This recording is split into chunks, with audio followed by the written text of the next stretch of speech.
This lecture will cover Chapter 1 in Shaughnessy, Zeichmeister, and Zeichmeister's Research Methods in Psychology for PSY 222, Research Methods in the Psychological Sciences.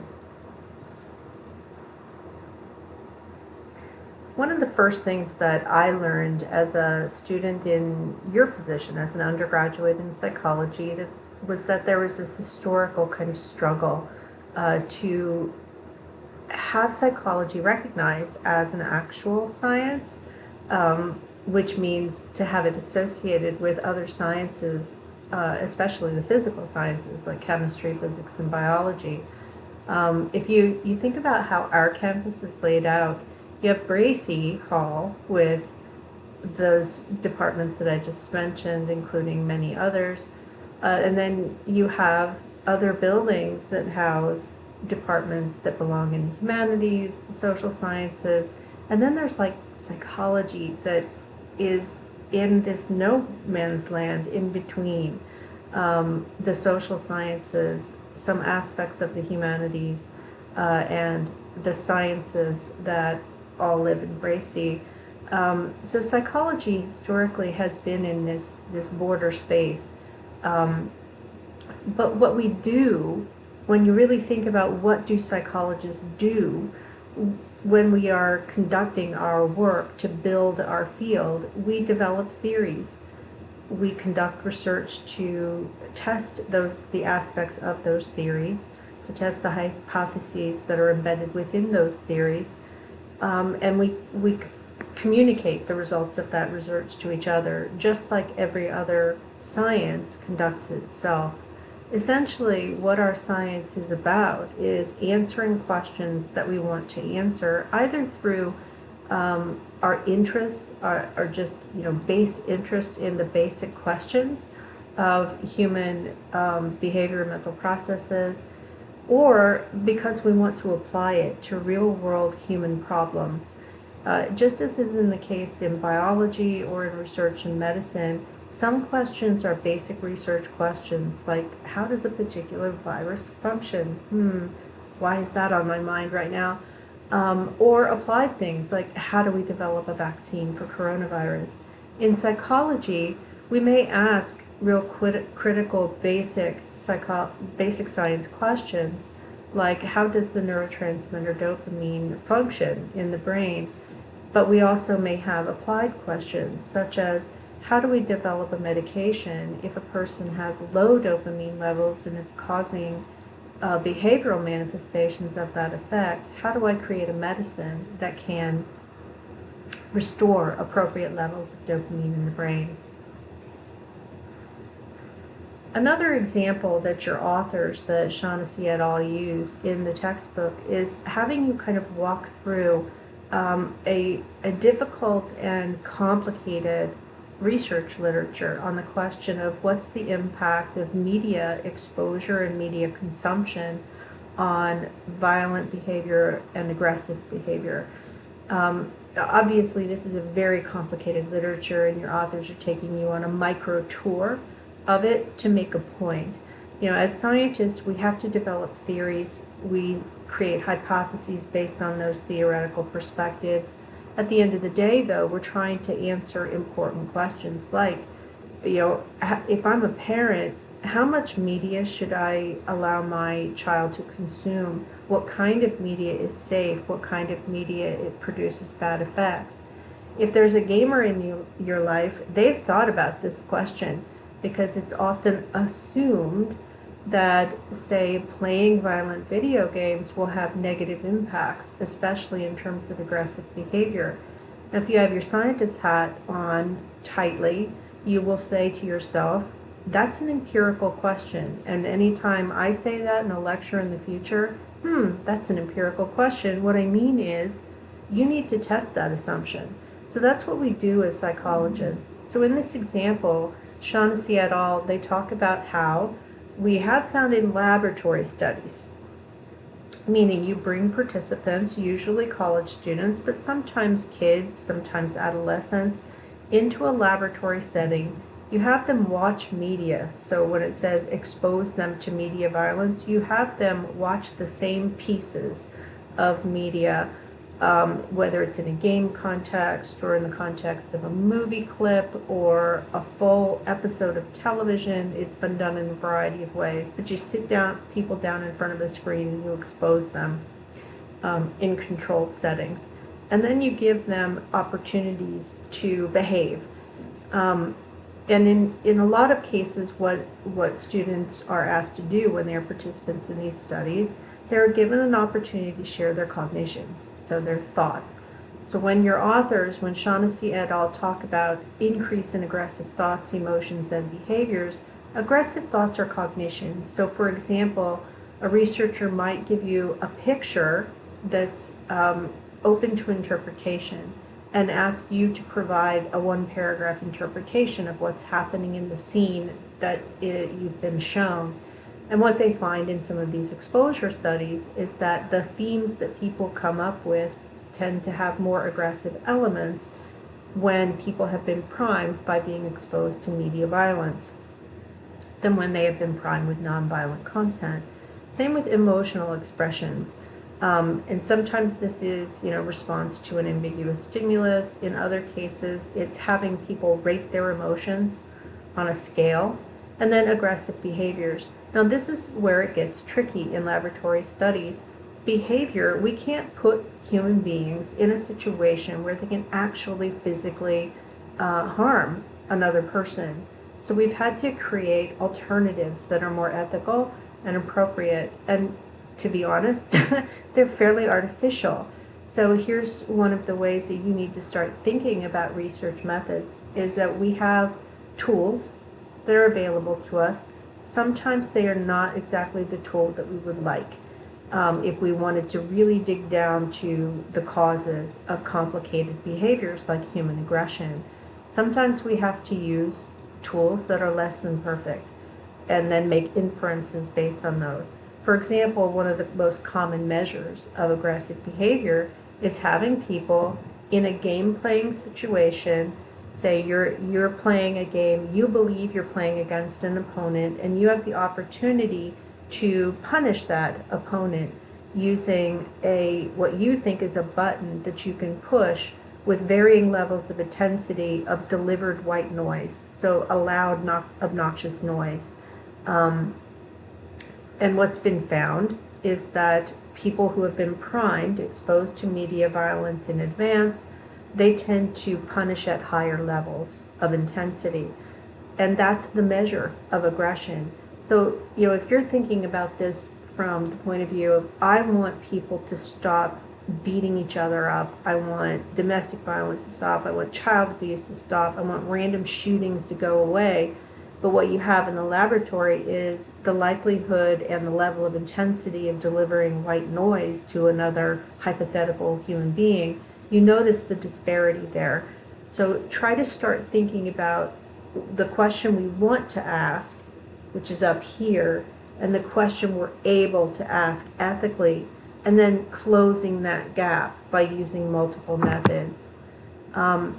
There are also findings that do show, and this is how we close that gap as scientists, we have to use multiple methods across different populations.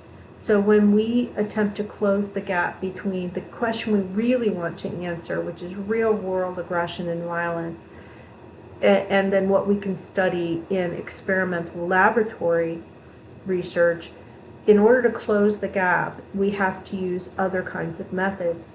So we have to use observational methods, we have to use narrative methods, we have to use questionnaire methods, we have to use methods that can be deployed in different locations, with different populations, and using different kinds of media. And that way, by using those multiple techniques, what we can find and what Shaughnessy et al. Report to you is that the kinds of media effects that have been observed in the laboratory do appear to be backed up and found to be consistent across these different methodologies. Now, your next job with your critical thinking hat on is to, think about what those two big bullet points in context. What does this mean for real people? And that ends up being, one of the major challenges of any science, is how do I apply these findings to real people's lives in order to make those lives better.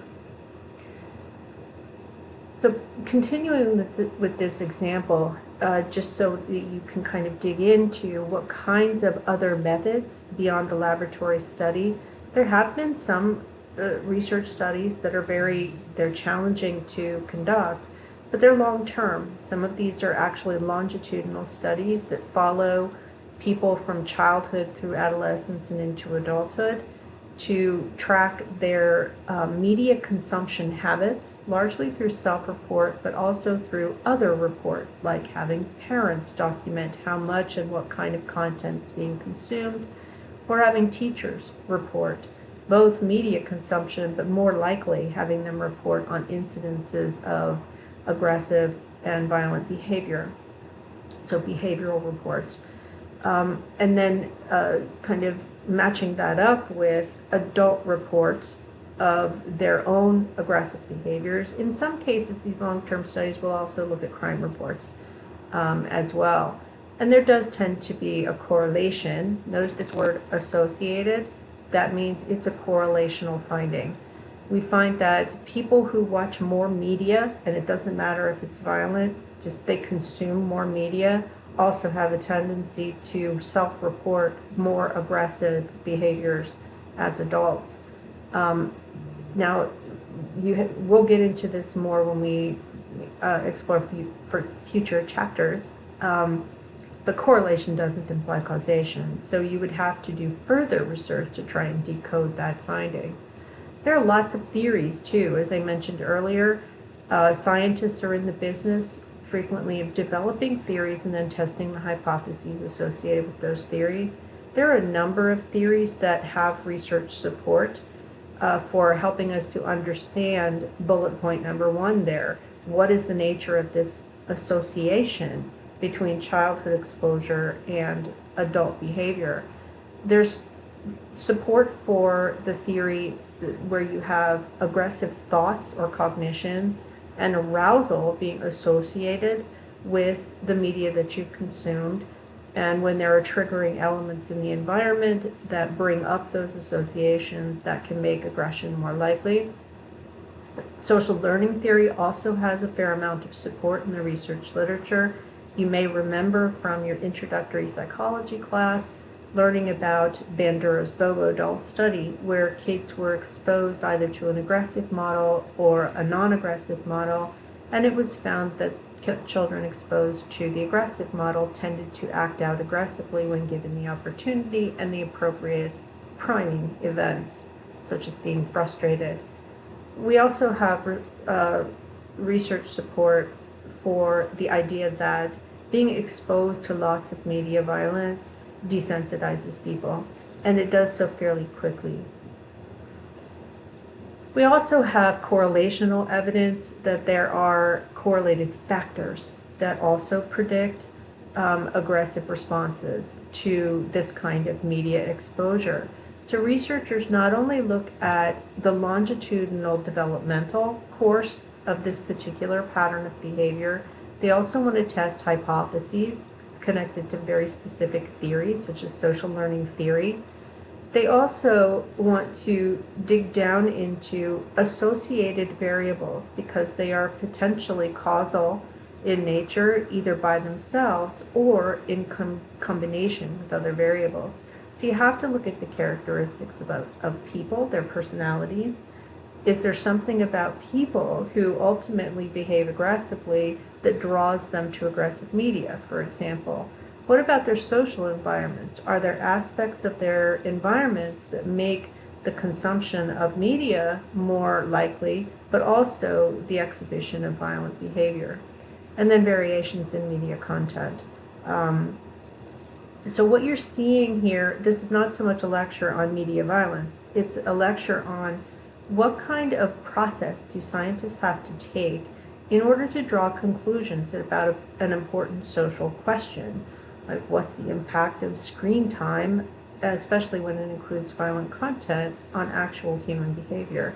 And what you should be taking away from this is answering that question takes patience, time, multiple methods, and a willingness to be flexible in your thinking and accept it's complicated as an answer, because human behavior is annoyingly complicated.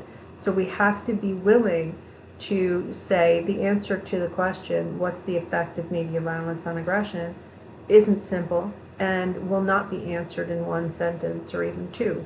It requires that you look at the whole of the research literature in a way that allows you to give credibility to that complexity. So how do we do this thing?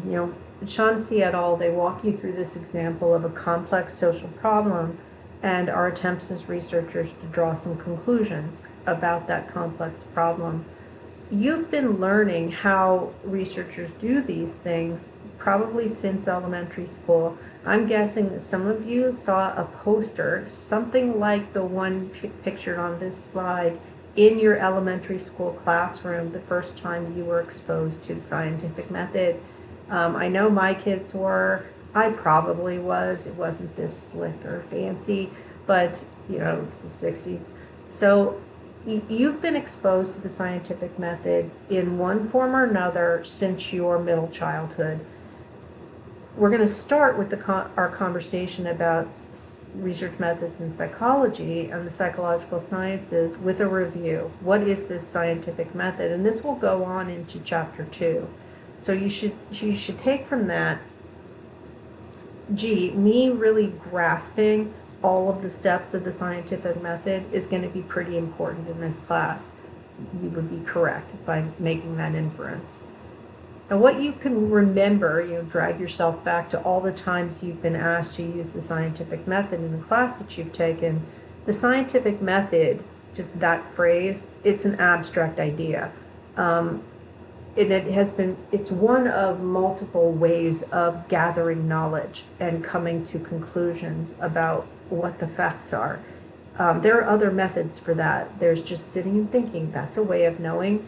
There's looking to experts. That's a way of knowing. There's using a philosophical approach. That's a way of knowing. So there are lots of ways of learning about your world. The scientific method is one of those. It doesn't imply that you only use experiments. Many students come to me and they say, in my elementary and high school experience, the only scientific method was experimentation. Does that mean all these non-experimental techniques like questionnaire use, observational methods, does that mean those aren't science? Absolutely not. The scientific method is just this construct that means you ask questions, you gather information about the previous research, you propose expectations based on that previous data. You don't necessarily conduct an experiment. You use a method that best answers the question that you're asking. So one of the mistakes on posters like this that show up in K through 12 classrooms all over the country, it says conduct an experiment. The experimental method is only one tool in the toolbox of the scientific method. There are lots of methods that you can choose from. An experiment is only one of them. The hallmarks of the scientific method is that we ask questions and then we formulate those questions in a testable form, and we use logic and a variety of tools to help us get the answers. Just like the example with studying media violence effects, you can use experiments, but they're limited and they're not very generalizable to the real world because ethics. So you have to use other methods: self-report, observation, parent reporting, teacher reporting, crime records, and so on. You have to use all of those methodologies to gain answers along the way. Shaughnessy et al. Note that when you think about the scientific method, first it's empirical. Remember how I said that phrase, and it's an empirical question? When I say that, what I mean is, you have a question, say, how much screen time is too much for toddlers? That's a broad question that at that point and phrased in that way is not really answerable. So you have to take an empirical approach. You have to operationalize variables, make them measurable, and then attack that broad question, probably with multiple refashioned empirical questions. That's what I mean by an empirical approach, a data collecting approach. You also need to be a skeptic. It may feel like, obviously, exposing children to little screens that glow all the time, having them become engaged in, say, Minecraft for hours at a time, it has to be bad. There has to be badness there. And just our intuition says it's got to be wrong for kids to do this so much. But you need, as a scientist, you need to be skeptical of that intuition. Our intuitions are quite frequently wrong. And research on gameplay, for example, has shown that there are many, many socio-emotional as well as cognitive benefits to gameplay. So your intuition may suggest one outcome. Your own experience. I've talked with gamers who get really upset when it's suggested that gameplay harms their social skills or makes them more likely to get in trouble with the law or be violent with their partners. They really get angry about that. And their intuition, based on their own experiences, says gameplay is good for them. Well, regardless of which point of view you take, you have to be skeptical. You have to suspend judgment, put your hypotheses to the test. And then, even more importantly, you have to accept the answers that you find. Now, putting psychological science in its historical place is important because it helps you kind of understand this young field that you have, at least at this point in your undergraduate career, committed yourself to. The picture there in the background is of Wilhelm Wundt and colleagues in the first psychophysics lab in Germany. We have a history that, if you look at it in a broad historical context, like over a long period of time, the history of human knowledge, psychology is pretty young in comparison to other kinds of fields of endeavor. Psychology, as a named field of inquiry, grew slowly.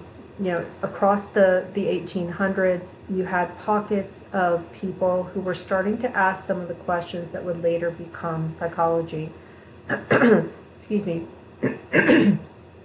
So across the late 1800s, there were people coming out of what was at the time called philosophy, in physiology, such as and what would later become psychophysics, Wilhelm Wundt, for example. They were spawning research questions and testing these ideas in their infantile laboratories that would become psychological questions. Some of the earliest studies of memory, some of the earliest studies of sensation and perception, some of the earliest studies of learning kind of grew out of philosophical questions, physiological questions, physics questions that people had. From the start, there were debates when people started talking about the psychology as a field or as a science, as a field of inquiry, a way of knowing. There were debates, there were arguments. Many suggested that psychology was too, quote, soft, or it was that people interested in it were actually asking questions that were more germane to philosophy, to theology, to mentalism, if you will, but not science. So from the very start, there was an argument that psychology doesn't belong in the world of the physical sciences, things like physics, chemistry, biology, and the like, and early medicine. Just as a, for example, where I went to college, I went to Ohio Wesleyan. At the beginning of Ohio Wesleyan's history, the psychology department was initially embedded within philosophy. Over time, the departments split. You had a separate philosophy department and a psychology department. They remained in the same building. The physical sciences were always in a separate physical space. Now, more recently, while the psychology department has remained in its same kind of physical building location, of course, they've made it a lot nicer over the decades, but neuroscience moved over with the physical sciences. There's still debates about whether we're a science or not a science. Your faculty at Mount Union, we were given a choice when we moved into having divisions and division deans. We had to make a decision. Do we want to be in the social sciences or the physical sciences? We chose to be associated with the physical sciences, with biology, chemistry, physics, and medicine. So that's why we land in that domain as opposed to the social sciences. Some universities, you will find psychology departments housed in the way we've chosen to be housed. In other departments across the country, you will find that the psychological sciences are planted pretty firmly in either the applied domain or in social sciences. So that reflects that ongoing kind of debate. Where does psychology belong in the world of the sciences? One of the roadblocks to clear thinking, especially historically, if you go back in time to the early conversations about where does psychology belong, some of the things that got in the way were when individuals who were talking about what would later become psychology had over-interest in things that we would now consider pseudoscience, like spiritualism and psychic phenomena, like ESP or psychokinesis. And that roadblock still is present. There are some individual researchers who have chosen to study things that, for many of us, as psychological scientists, we simply look at it and say to ourselves, dude, that's pseudoscience. That's just not what we need to be looking at. So the same kind of problem existed in early psychology. Over the course of the 1900s, the field expanded rapidly with many different, very diverse schools of thought. So you have everything from the clearly applied fields of clinical and counseling psychology to the very micro fields of physiological and neuroscience, to everything in between. So when you took your PSY 120 career development course in our major, you realized probably more than you had before just how diverse our field is, and it continues to diversify further as we go forward.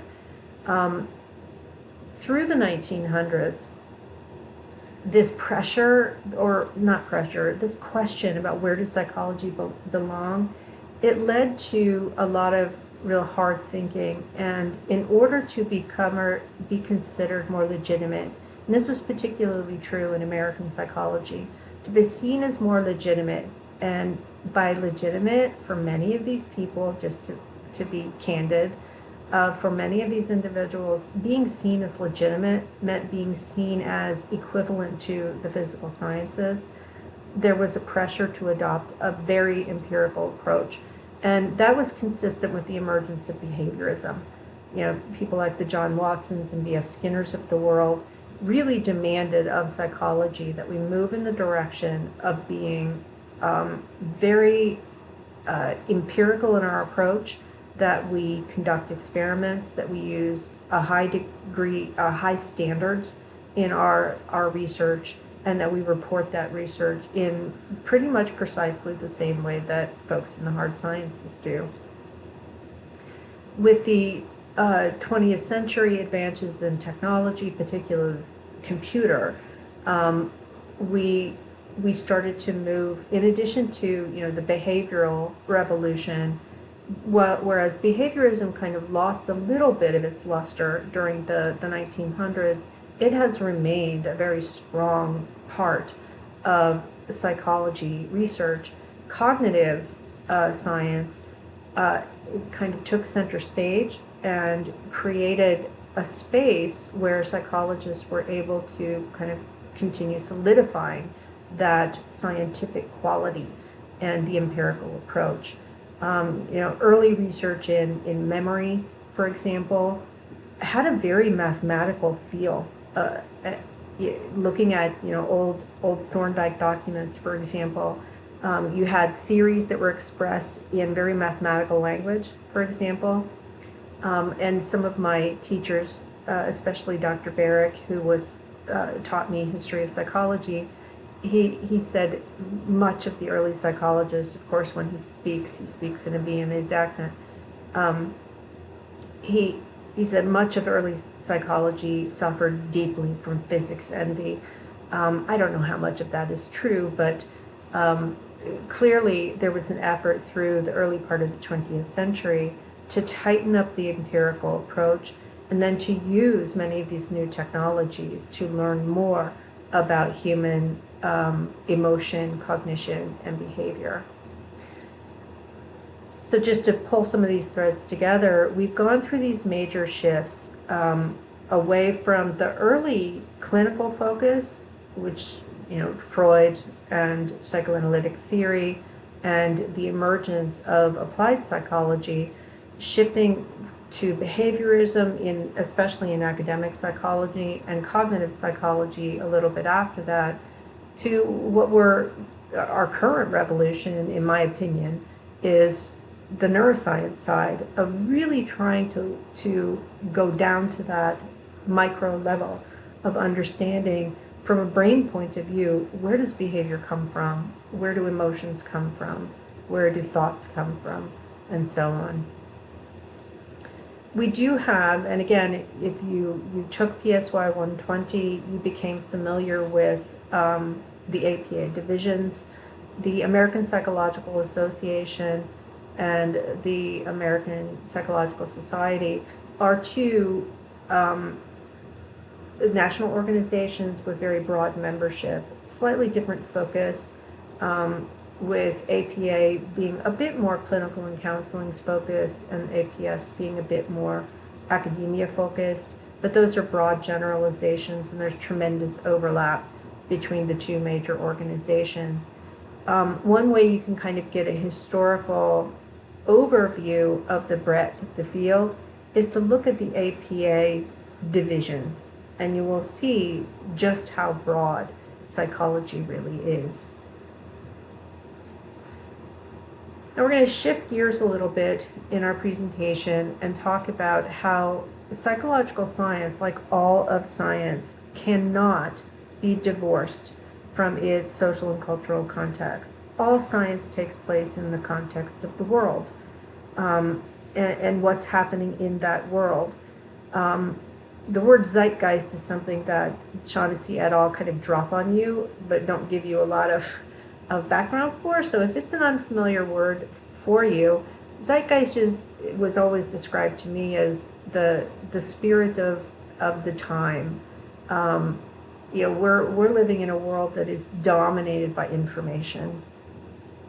So one of the zeitgeists of the modern American world is being overwhelmed and exposed to loads and loads of information.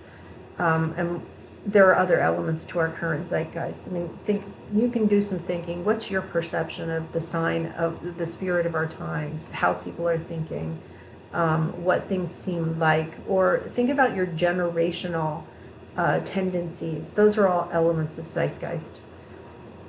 The zeitgeist of your particular time is going to shape what questions you ask, what kind of tools are available to you, what kind of methodologies have become normative, and the degree to which your culture accepts what you find. For instance, what research questions are important right now?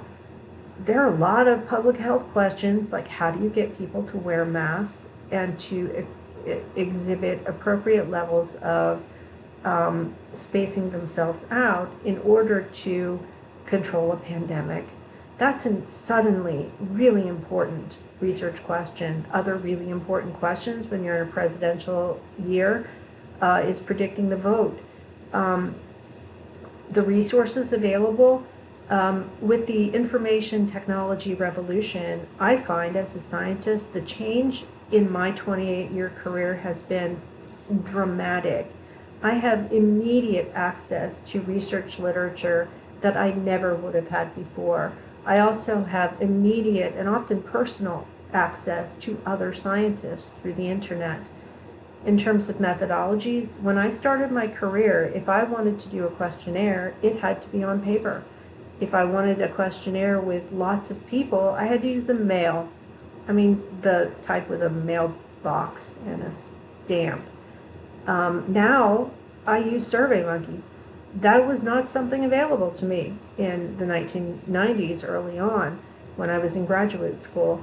For my neuroscience friends, think about the impact of the functional MRI machine or the impact of the development of DNA science and the ability to really examine the genetics of variables that we are interested in. And then finally, society's acceptance of research. We're living in a time in the United States where there has never been a greater level of skepticism and distrust in research produced out of both academia and the private sector. That's a topic we could explore in a whole semester, but it goes to zeitgeist. We're in a place right now where our questions are definitely being shaped by our current environment and our current social problems. Our resources change all the time, as do our preferred methodologies. We also have to keep in mind, and again, our zeitgeist is shaping this. We're in a hard place as a culture in terms of the kind of racial reckoning, as it's called sometimes in the news media, that we're facing. It's also a science reckoning. We have done research on variables with kind of a blind approach. Psychology has been predominated by white males, like most of science. We have not always done what we need to do as fully as we need to do it to make the world of the people who do the science open, and that means there will be definitely ethnocentric bias. We also have not been effective or even motivated, for that matter, to make sure that our samples are non-biased. Most data, the joke in psychology is most of psychology is the psychology of college sophomores, because a lot of our data is based on introductory psychology students who participate to meet a requirement in their introductory psychology classes. And that's true. So all of those things are possible sources of ethnocentric bias, meaning we do a better job of explaining white, middle class, early in psychology, male, human behavior, cognition, and emotion than we do pretty much anyone else. So that bias needs to be rooted out, and it needs to be carefully balanced and corrected in our scientific inquiries. Another really important element, a context, if you will, for doing scientific research, regardless of whether you're talking about psychological science or any other kind of scientific inquiry, is the moral and ethical context. Researchers are expected to show high levels of integrity and ethics in their work, and the damage that can be done when those standards are violated is huge. So whether you're talking about the legacy of studies done in medicine, like the Tuskegee syphilis experiments, where African American men were infected intentionally but not told with syphilis, just to document what would happen, even when the scientists themselves knew what would happen. That's obviously immoral and unethical in its approach. There are also, more controversial examples. Stanley Milgram's research on obedience to authority is widely criticized for ethics issues, but also moral questions. And you'll have defenders and detractors of his work. Same with Zimbardo's studies of role-related behavior. The there are also violations in terms of the ethics code in other domains. You know, violations of ethics codes, especially those established by the APA for researcher behavior, suggest that, you know, not only should you not harm research participants, but you are morally and ethically bound to not make up data. You know, there's the notorious example of the researcher out of Europe who fabricated data to support his hypothesis that vaccinating children causes autism. His data was fabricated. It took a decade or more to have it made public that he had fabricated the data, and still today people believe that vaccines, particularly MMR vaccines in infancy, cause autism, and hence the rise of the anti-vaxxer movement. So these things have real world, incredibly damaging consequences when people lie about their data. Ethical scientists also don't plagiarize, they don't copy people's material, and they don't selectively report their findings. They don't cherry pick findings and only present the ones that support their hypotheses, and then don't support the findings that refute them. On campuses, scientists and in the private sector, research is typically governed by some kind of ethics board. On campuses, we have institutional review boards and animal care and use committees, and their purpose is to evaluate the ethical components of research being proposed in that campus environment. In the private sector, in medical research, for example, there are similarly named boards that are designed for the protection of participants, to ensure that the research is important enough and conducted in an appropriate way to justify any sort of harm that potentially may come to people choosing to participate. Think, for example, right now in the news, vaccine trials are underway for corona, and you have to think, while it was fast-tracked, ethics boards had to go over the protocols and think very carefully about the pros and cons that individuals who are thinking about joining a clinical trial to test vaccine efficacy, people have to be informed. They have to consent to the procedure, and not only so that the science is good, but also so that their ethics, that the ethics of the work is maintained at a very, very high level. Now, the next area that Shaughnessy and Zeichmeister go into is, what do they mean when they say you have to think like a researcher or think like a scientist? Well, basically, don't think like Calvin, of Calvin and Hobbes, who always wants, shortcuts. And his dad teases him mercilessly about what things are true and what things are not, and, hilarity ensues. Thinking like a scientist is challenging. You have theories about how the world works, and you feel very confident that you understand how the world works and how people in it function. What you have to do, what you have to be able to do, and I often have conversations, sometimes arguments, with seniors in senior research about their own personal biases, their expectations, and how they have to put them aside. Your job when you do science is not to make a philosophical statement. It's not to climb up on a soapbox and stomp your foot and say, this is how the world should be. Basically, as a scientist, you're not in the world of shoulds.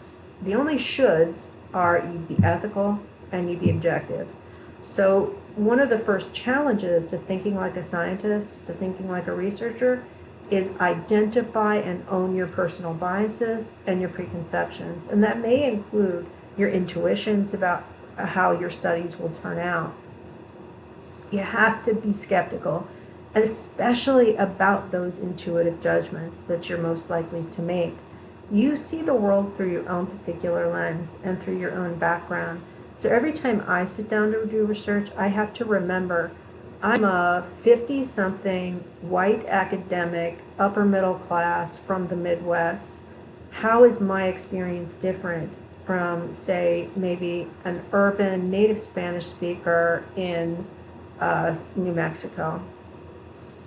I have to put those personal biases aside. It shapes the questionnaires that I write, the words that I choose, my assumptions about reading level, and so on. So I have to be profoundly aware of personal biases and preconceptions. I have to definitely demand that I draw conclusions based only on the evidence as opposed to my subjective judgments. Folk wisdom is a powerful thing. You spend a great deal of your mental energy coming up with causal explanations for why people do what they do, and you're very confident that you're right. Well, until you actually empirically test those intuitions, you should be much more skeptical about their validity. You also have to rely on strong evidence. I've done pilot studies that were very fascinating. Like, I did this pilot study with some of my research methods students last year. It seemed to suggest that students who were missing their pets from home were suffering academically. Well, it was a pilot, meaning a very small number of subjects, and they weren't carefully selected. When I tested that hypothesis again later with a student researcher, it didn't hold up. There was no correlation between academic performance and whether or not you had left a pet at home. And it didn't matter how attached you were to that pet either. So I share that example because you have to go with the strongest evidence. A pilot with a small sample that was not representative of the population is not as strong as a much larger sample that was more diverse and more carefully selected. You also have to, as I mentioned earlier, and I say this in every class that I teach, human behavior is annoyingly complicated. You have to respect that complexity. Every behavior you're interested in, every cognitive variable you're interested in, every aspect of human emotion is multiply caused, and you have to respect that. Now, the next topic that Shaughnessy et al. Report is what is required of scientists when they share their findings with other scientists and with the world at large. I mentioned earlier that the big revolution in our world right now is just the sheer volume and accessibility of information. We walk around with tiny, very powerful computers in our pockets most of the time, and we have access to astounding amounts of information. And it shapes, in many ways, how we respond to the world. So what are the guidelines for evaluating what's good research and what's bad research? And what kind of guidance do researchers have when they share their information? I include this little comic where you go into a bookstore, and I actually noticed this. That's why I like this comic. When I used to go to actual bookstores, I would walk into this area, and it usually, had, philosophy, religion, and then psychology would show up. But a lot of the books that were listed, categorized as psychology, were not. They were what when I'm in a good mood, call pop psychology, not based on science. And some of it was frankly just pseudoscience and spiritualism. So you have to be really good at decoding and detecting what is pseudoscience, what is people just spouting their opinion and often presenting it as if it's science when it's not actual science. So how do you tell the difference? Well, again, you have to be skeptical. When I'm on social media, and it is an advertising-driven world, is social media. When ads pop up on Instagram, when on Facebook, since I am a 50-something female, a lot of advertising directed at me is about health and diet and fitness. So sometimes I get pitched ads about drink this special weird grapefruit-based brew that science says will make me lose 40 pounds in 2 weeks, which wouldn't even be healthy to begin with. But my skeptical self says, show me the data. And if you dig around on these websites, which I make the mistake of doing, and then I get more ads, but if you dig around on the websites, their quote-unquote science is testimonials.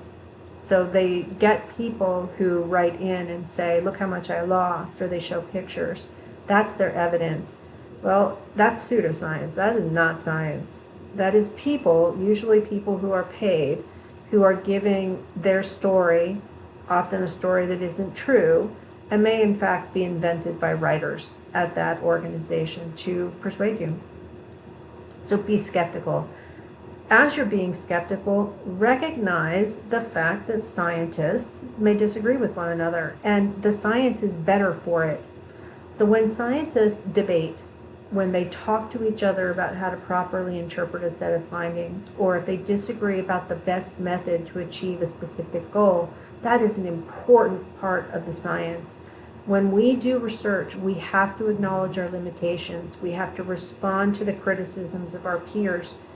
And if we submit our research for publication and the scientists who review it, that's what peer review means, if they believe we've made critical mistakes or we've made flawed interpretations, they will not publish our work. That's one of the reasons why I get a bit concerned about the self-publishing world in science right now, where there's now a wild west of self-publishing scientific journals where you can pay a fee and have your work published in a non-peer-reviewed fashion. And that's why, we always push for our students when they're doing their own literature reviews and designing their own studies, the work that you cite has to come from peer-reviewed sources. So it has that skeptical possibility of disagreement. Anyone can publish anything on the internet. You can lie about stuff. And you, as the junior scientist, you have to be on the lookout for those lies. Recognize that research generally that's reported, even in the best of journals, is going to talk about the general, not the specific. So let's say you're reading about a reported sex difference between males and females on a particular measure. Say it's a cognitive measure or whatever. So you find a reported difference. That doesn't mean that every male and every female are going to show that difference when you compare them directly. What it means is, on average, with this sample that represents this population, you find a difference. So most research in psychology is going to be reporting some kind of general difference, some kind of average. That's important at this stage because scientists have to be transparent about that, and they have to be very careful about what it might mean when you apply their findings to the real world of behavior. When you're, kind of browsing in your internet life and you come across a study says, ... and what you're getting is a reporter who is interpreting what that study meant and then putting it out on a news site, whatever that news site is. Before you draw a judgment and share it on your social media, look up the original source. And if you don't know how to do that, Zoom me and I'll show you.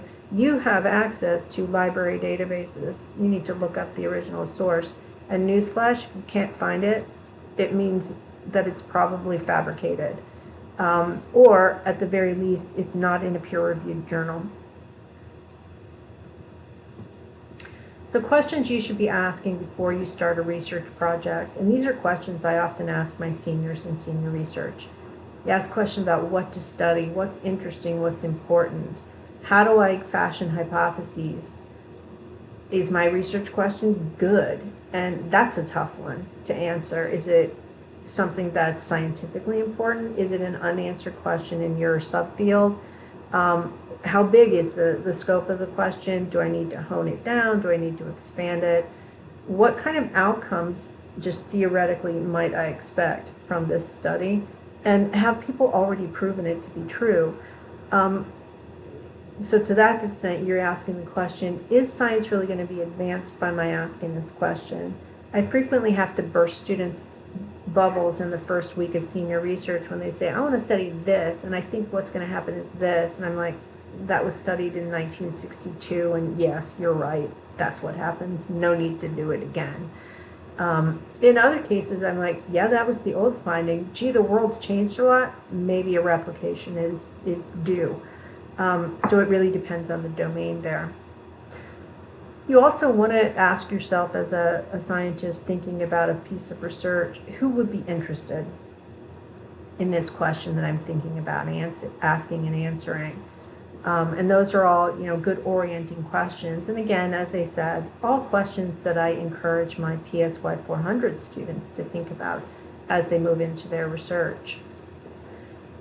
Now, I'm not going to spend very long on this because these steps in the research process are things that you will be learning across the entire semester as we go forward.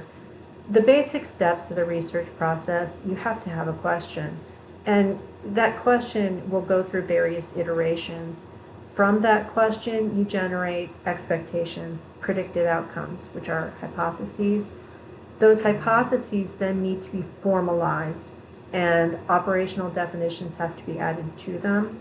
You have to then pick tools. You have to pick a design, and you have to pick measures that will enable you to answer the question. Before you can collect any data, you have to submit your design to an ethical inquiry. On our campus, that means your design has to be run through our IRB committee and evaluated. After that, you can go ahead and collect your data, you analyze it, you test your hypotheses using statistical techniques, and then you draw conclusions. And then finally, to close the loop, you report your results. Now, as student researchers, that reporting is typically to your teacher, to your peers in your class, but occasionally it can be at conferences that foster student research. If you go on to a career in academia, you're talking about more formal zones of reporting. Your authors, Shaughnessy et al., they close by suggesting what's called a multi-method approach. And I mentioned this earlier with the example of media violence exposure effects. After a while, when an area of research has been moving for quite some time on a broad question, it's important to step back, do a literature review, and try and get a picture of what do these multiple methods actually say to us about the phenomenon of interest. By doing that kind of analysis, all of those different methods of research, they're all using science. They're all using the scientific method, but they're asking questions in different ways using different methodologies. The most robust findings in psychology and in any science are findings that have convergent lines of evidence.